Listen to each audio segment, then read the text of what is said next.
جماعت اہل حدیث کے مایہ ناز خطیب، مذہبی اسکالر، محترم و مکرم پروفیسر ڈاکٹر عبدالرزاق ساجد کے نیو بیانات، خطبات، دروس قرآن و حدیث کی روشنی میں سننے کے لیے ہمارے یوٹیوب چینل کو سبسکرائب کریں، فیس بک پیج کو بھی فالو کریں۔ بارک اللہ فیکم۔ یہ آدمی آیا، اس نے مسجد میں میرے نبی کے پیشاب کر دیا، سرجی مار مار کے ہڈیاں توڑ کے مسجد نبوی میں پیشاب کیا، کسی عام مسجد میں نہیں، حضور کے سامنے کیا ہے۔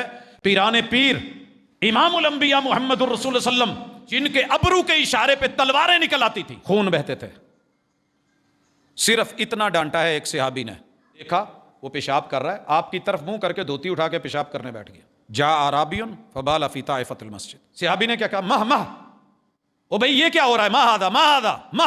میرے محبوب نے فوری مثالی معاشرہ روک دیا، کہا لا تزرموا علیہ بولہ، یا پیشاب کر رہا ہے بھلے مسجد میں کر رہا ہے، اگر روکیں گے اچانک جھٹکا لگے گا، وہ بیک مارے گا، اس کے مثانے پہ، اس کی رگوں پہ، دیگر چیزوں پہ اثر ہوگا، اور یہ نقصان دہ چیز ہے۔ میں محمد رحمت اللہ العالمین کا دین یہ پسند نہیں کرتا، لہٰذا اسے کچھ نہیں کہا جائے، کرنے دیں۔ جب اس نے پیشاب کر لیا، فارغ ہو گئے۔ میرا آج کا معاشرہ ہوتا، اللہ کی قسم سچ بات یہ ہے کہ اس نے چھوٹا پیشاب کیا تھا، مار مار کے بڑا بھی نکال دیتے، لیکن نہیں کیا۔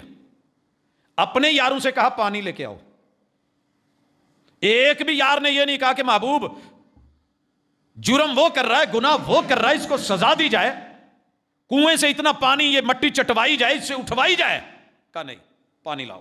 پانی لایا گیا، میرے نبی کے یاروں نے اس جگہ پہ پانی بہا دیا، اور پیار سے میرے محبوب نے اس کو جان کی امان دے کے کہا یار نہ تیرا گھر ہے نہ میرا گھر ہے، یہ اللہ کا گھر ہے، یہ پیشاب پخانے کے لیے نہیں، یہ عبادتوں سجدوں کے لیے بنا ہے۔